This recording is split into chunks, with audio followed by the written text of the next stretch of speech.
ბიუჯეტი კორექტირებულია, მთავარი ფინანსური დოკუმენტი 140 მილიონი ლარით მცირდება. ყველაზე მეტი თანხა შინაგან საქმეთა და თავდაცვის სამინისტროებს ჩამოეჭრათ. თანხების დაზოგვა მოუწევთ სხვა სამინისტროებსაც.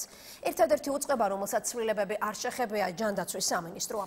გამონაკლისია თბილისის მერიაც, რომელიც პირიქით დამატებით დაფინანსებას მიიღებს. მთავრობის მიერ უკვე მოწონებული კორექტირებული ბიუჯეტი ახლა პარლამენტში გაეგზავნება, თუმცა განხილვის დაწყებამდე ოპოზიციას წარმოდგენილი ცვლილებების მიმართ გარკვეული შენიშვნები აქვს.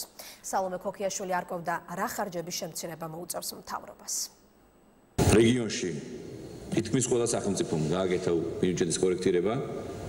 ეს რა თქმა უნდა არის გამომდინარე იქიდან, რომ არის ძალიან სერიოზული კრიზისი ეს რეგიონში და უკრაინაში რუსეთში ყველგან რთული ვითარება აქვს. გამომდინარე ჩვენ უნდა მოვერგოთ ახალ რეალობას.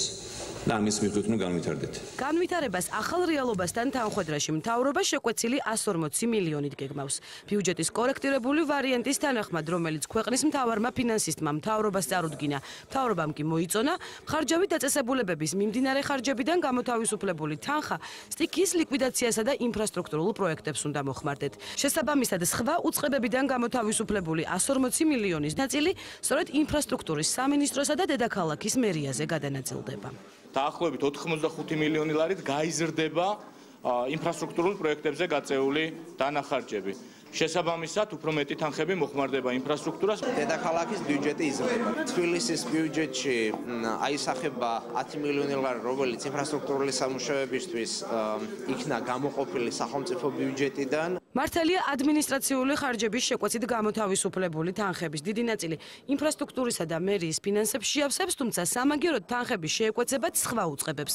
ჩამოჭრილი ასიგნებების სანაცვლოდ ქვეყნის პირველი ფინანსისტის განსაკუთრებული მადლობა მოთმინებისთვის დღეს შინაგან საქმეთა და თავდაცვის სამინისტროებმა მიიღეს, რომლებსაც კორექტირების ფარგლებში ყველაზე მეტი თანხა დააკლდათ. 15 მილიონზეა საუბარი, იყო უფრო მეძე თანხებზე, მაგრამ იქნა გამომდინარე, რომ იყოფა შინაგან საქმეთა სამინისტრო მოიხსენებათ, რაღაც ხარჯები დაჭირდება, რა თქმა უნდა. დააკლდება მხოლოდ მიმდინარე ხარჯებს, ეს დაახლოებით შეიძლება იყოს 5 მილიონის ფარგლებში. როგორც ვიყავით შეთანხმებული 2 მილიონს აჭრიან სამინისტრო. სამინისტროს სიპები 8 მილიონ ლარს ჩამოიჭრიან საკუთარ შემოსავლებს და მიმართავენ სახელმწიფო ბიუჯეტში. საწვავის მივლინებებისა და ადმინისტრაციული ხარჯების საფუძველზე თანხა თითქმის ყველა მხარჯავ დაწესებულებას დააკლდა. კორექტირება არ შეხებია მხოლოდ ჯანდაცვის სამინისტროს. ჯანდაცვის სამინისტროს ბიუჯეტი კორექტირებას არ დაქვემდებარებია. არის ის, რაც იყო. უბრალოდ ჩვენ ზოგავთ ადმინისტრაციულ ხარჯებს და ამ ხარჯებს ვანაწილებთ კაპიტალურ ხარჯებში. 2015 წლის ბიუჯეტის კორექტირებული ვარიანტი განსახილველად ახლა პარლამენტს უნდა წარადგინოს, თუმცა სანამ ქვეყნის ახალი ბიუჯეტის მხარდაჭერის ან უარყოფის შესახებ გადაწყვეტილებას მიიღებენ, დეპუტატებს შეკითხვები აქვთ. მანამ სანამ ფინანსთა სამინისტრო არ წარმოადგენს კონკრეტულ ინფორმაციას, მე ძალიან გამიჭირდება გავაკეთო კონკრეტული დასკვნები. მგონია, რომ მაინც ეს არის მცირე რიცხვი, ვიდრე რეალურად ჭირდებოდა შემცირება. ჩემი შეფასებით ეს რაღაც მინიმუმ 200-დან მაქსიმუმ 300 მილიონამდე ალბათ უნდა ყოფილიყო. იმდენ ხანს მიდიოდა მუშაობა ამ თვალსაზრისით, იმდენად უკვე დაზუსტა მონაცემები. დიდი კორექტირება ამ კუთხით არ იქნება და წარმოქმნილი ვარიანტი ალბათ ხარდაჭერილი იქნება.